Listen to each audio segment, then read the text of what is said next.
था क्योंकि किरिहारा काफी ज्यादा ताकतवर है। इस बात पे मियुकी कहती है मेरे भैया बहुत पावरफुल है, इसी वजह से तो मैं उन्हें इतना पसंद करती हूँ। और ये सब देख के लियोनहार्ड कहता है अरे यार ये तुम्हारी ये सब हरकतें देख के मुझे विश्वास ही नहीं होता कि तुम दोनों भाई बहन हो। तभी एरिका लियोनहार्ड से अपना मुंह बंद करने के लिए कहती है और कहती है कि उन्हें अपना समय बिताने दो। और ये सुन के मियुकी कहती है अरे मैं तो बस मजाक कर रहे थे। और उसके बाद लियोनहार्ड तात्सुया से कहता है कि तुम कुछ कास्ट जैमिंग के बारे में बात कर रहे थे ना, जिस पर तात्सुया कहता है कि कास्ट जैमिंग एक काफी ज्यादा पावरफुल मैजिक है और जब दो सीएडी डिवाइस एक साथ मिलकर इस मैजिक को परफॉर्म करते हैं तब एक पीजियम वेव्स निकलती है जो कि बहुत ज्यादा पावरफुल होती है। और ये बात सुनकर लियोनहार्ड कहता है कि हाँ मैंने भी दो सीएडी डिवाइस को एक साथ यूज होते हुए देखा है और उसके बीच में पीजियम वेव्स को महसूस किया है। जिस पर एरिका कहती है कि तुम अपने आप को ज्यादा महान समझते हो क्या, जिस पर लियोनहार्ड एरिका से कहता है कि तुम्हारा मतलब क्या है लड़की, और वो दोनों लड़ने लग जाता है। लेकिन तभी शिबाता उन्हें शांत करा देती है। साथ ही में तात्सुया दबी हुई आवाज में लियोनहार्ड से कहता है कि मैंने शिबाता से लड़ाई के दौरान दो सीएडी डिवाइस का यूज किया था, इसी वजह से मैं उस वेव को एक्टिवेट कर पाया।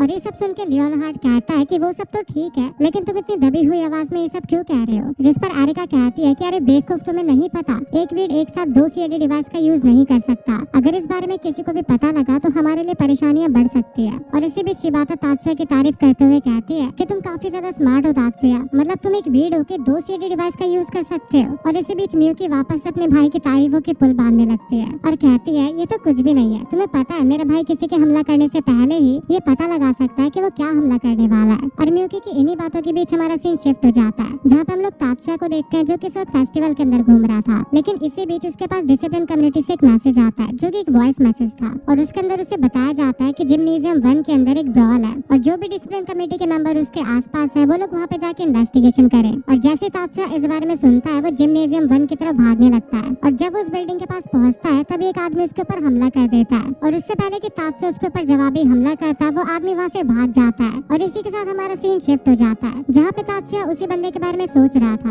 और तभी तात्सुया के क्लासमेट्स वहाँ पे आके उसकी तारीफ करने लगते हैं और कहते हैं कि तुम तो कमाल के हो तात्सुया, लिटरली तुम बिना मैजिक का इस्तेमाल करे अपनी रॉ शान से लोगों की बैंड बजा रहे हो, तुम सच में कमाल के हो यार और तुम काफी ज्यादा पॉपुलर भी हो गए हो। और ये सारी बातें मियुकी भी दीवार के पीछे छुप के सुन रहे थे जिसे तात्सुया देख लेता है। उसके बाद हम लोग अगले सीन में देखते हैं कि तात्सुया और मियुकी कहीं पे जा रहे थे, तभी तात्सुया को रास्ते में मीबू मिल जाती है और तात्सुया ने मीबू की किरिहारा से लड़ने में मदद की थी, इसी वजह से उसे थैंक यू बोलती है। तात्सुया कहता है ये तो मेरा फर्ज था। फिर मीबू तात्सुया से पूछती है कि क्या हम लोग साथ में कुछ देर हैंग आउट कर सकते हैं, जिस पे तात्सुया कहता है कि फिलहाल तो मैं बिजी हूँ लेकिन क्या तुम 15 मिनट वेट कर सकती हो। मीबू कहती है ठीक है फिर मैं तुम्हारा कैफे में इंतजार करूंगी। और जब तात्सुया वहाँ से जा रहा होता है तभी मियुकी तात्सुया से कहती है भैया आप मिस मीबू के पास जा रहे हैं ना, मुझे काफी ज्यादा अजीब फीलिंग आ रही है, आपने बहुत जल्दी स्कूल में अपनी काफी अच्छी रेपुटेशन बना ली है और मुझे इस बात का डर है अगर किसी को आपकी असली पावर्स के बारे में पता लग गया तो लोग आपको अपने फायदे के लिए यूज करेंगे, तो प्लीज आप अपना थोड़ा ख्याल रखिएगा। तात्सुया कहता है कि चिंता मत करो बहना, मुझे पता है मैं क्या कर रहा हूँ। और उसी के साथ हमारा सीन शिफ्ट होता है जहाँ पे हम तात्सुया और मीबू को एक साथ देखते हैं, जहाँ पे तात्सुया मीबू से कहता है कि आखिरकार तुमने मुझे यहाँ पे क्यों बुलाया है, जिस पर मीबू कहती है यार क्या कहूँ मैं तुमसे, यार मुझे डिसिप्लिन कमेटी वाले लोग बिल्कुल भी पसंद नहीं है, मतलब कितने नालायक हैं यार, काम कुछ करते नहीं, आखिर वो काहे के ब्लूम है, तुम्हें एक वीड होके भी उनका काम करना पड़ रहा है, डिसिप्लिन कमेटी के सभी लोग बिल्कुल काम चोर है। जिस पर तात्सुया कहता है कि अगर तुम्हें नहीं पता तो मैं तुम्हें बता दूं कि मैं भी डिसिप्लिन कमेटी का एक मेंबर हूँ। ये बात सुन के मीबू कहती है क्या तुम एक वीड होके डिसिप्लिन कमेटी के मेंबर हो, ओ मतलब मैं कह रही थी कि डिसिप्लिन कमेटी के लोग तो काफी ज्यादा अच्छे होते हैं यार, डिसिप्लिन कमेटी तो बेस्ट है। और ये कहने के बाद मीबू तात्सुया से कहती है कि असल में मैं तुमसे ये कहने आई थी कि क्या तुम हमारी टीम के लिए कैंडो ज्वाइन कर सकते हो। ये बात सुन के तात्सुया कहता है नहीं मैं डिसिप्लिन कमेटी में ही ठीक हूँ। ये बात सुन के मीबू कहती है नहीं तुम्हें हमारी टीम ज्वाइन करनी होगी तात्सुया, वरना हम कैसे साबित करेंगे। तात्सुया कहता है कि मैं समझा नहीं कि तुम क्या साबित करना चाहते हो। मीबू कहती है अगर तुम हमारे साथ ज्वाइन करोगे तो हम लोगों को ये साबित कर पाएंगे कि लोग बिना अपने मैजिक के भी केवल अपनी रॉ स्ट्रेंथ से भी काफी ज्यादा पावरफुल हो सकते हैं और इससे हम लोगों को एक्सरसाइज और वर्कआउट की तरफ अट्रैक्ट भी कर पाएंगे।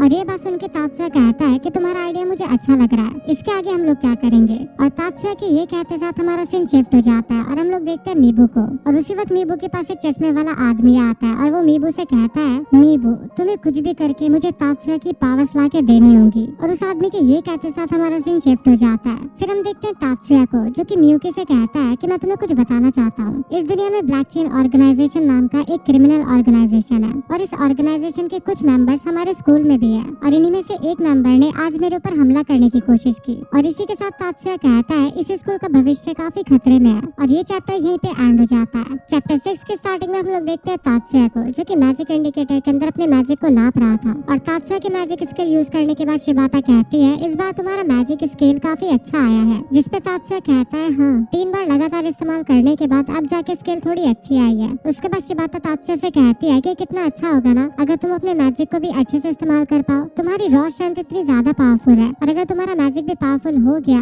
तो तुम्हें कोई नहीं रोक पाएगा। और इवन तुम इतने स्मार्ट हो कि तुम अपने मैजिक को भी काफी अच्छे से इस्तेमाल करते हो। जिस पर तात्सुया कहता है कि आखिर तुम्हें ये कैसे पता। तो शिबाता कहती है, जब तुमने अपना पहला अटेम्प्ट किया तो तुम्हारी मैजिक की स्पीड काफी ज्यादा कम थी, लेकिन तुमने एक ही बारी में सीखा और दूसरी बारी में अपनी स्पीड को बढ़ा दिया और तीसरी बारी में तो तुम्हारी स्पीड बिल्कुल प्रोफेशनल मैजिशियन की तरह हो गई थी। इसलिए मुझे लगता है कि तुम अपने मैजिक के ऊपर काफी अच्छा कंट्रोल पा सकते हो। ये बात सुनकर तात्सुया शिबाता से कहता है कि तुम्हारी आंखें तो काफी शार्प है। और इसी के साथ तात्सुया शिबाता को एक मैजिक एग्जांपल देता है। जब भी हम किसी अंडे को जादू की मदद से उठाने की कोशिश करते हैं तब हम उसके ऊपर एक से ज्यादा मैजिक का यूज करते हैं और अगर हम ऐसा नहीं करते तो उसके गिरने के चांसेस काफी ज्यादा होते हैं। लेकिन लड़ाई में ऐसा नहीं है। लड़ाई के दौरान हम लोग बिना सोचे समझे सामने वाले के ऊपर हमला करके उसे हराने की सोचते हैं, ये सोचे बिना कि हमारा मैजिक कितना इम्प्रूव हुआ है। हम बस उसके ऊपर हमला करके उसे हराना चाहते हैं। लेकिन मैं लड़ाई के दौरान एक से भी ज्यादा मैजिक का इस्तेमाल करने की सोचता हूँ ताकि मैं इम्प्रूव हो सकूँ। ये बात सुन के शिबाता कहती है, ये तो कमाल का है, मतलब तुम 5 स्पेल को एक साथ इस्तेमाल करते हो। जिस पे तात्सुया हाँ कहता है और इसी के साथ तात्सुया शिबाता से कहता है कि आखिरकार तुम मैजिक को क्यों सीखना चाहती हो। जिस पे शिबाता कहती है कि मैं मैजिक को इसलिए सीखना चाहती हूँ ताकि मैं इस मैजिक की मदद से अपनी आंखों की शक्तियों को और बढ़ा सकूं और फिर मैं इन आंखों की मदद से और भी ज्यादा पावर को गेन कर पाऊं। और शिबाता की इन्हीं बातों के साथ हमारा सीन शिफ्ट हो जाता है जहाँ पे हम तात्सुया और मीबू को देखते हैं। मीबू तात्सुया से कहती है, मैं इस स्कूल की सारी डिफिकल्टीज को हटा देना चाहती हूँ तात्सुया, लेकिन ये मैं तुम्हारे बिना नहीं कर सकती, मुझे इसमें तुम्हारा साथ चाहिए। जिस पे तात्सुया कहता है कि आखिरकार तुम कहना क्या चाहती हो, क्या तुम इसे थोड़ी आसान भाषा में एक्सप्लेन कर सकती हो। जिस पे मीबू कहती है कि मेरा कहने का मतलब है कि हम दोनों को एक साथ हो जाना चाहिए, हम दोनों को एक हो जाना चाहिए। अगर तुम मेरे साथ रहोगे तो मैं कुछ भी कर सकती हूँ। जिस पे तात्सुया कहता है, मेरे पास इन सब चीजों के लिए समय नहीं है। और ये कहने के बाद तात्सुया वहाँ से चला जाता है और इसी के साथ हमारा सीन शिफ्ट हो जाता है जहाँ पे हम तात्सुया को कैंटीन में देखते हैं। तभी माइक में अनाउंसमेंट होता है कि जब तक हमारी मांगे पूरी नहीं होगी हम इस क्लास को हाईजैक करके रखेंगे, हमारी मांगे पूरी करो।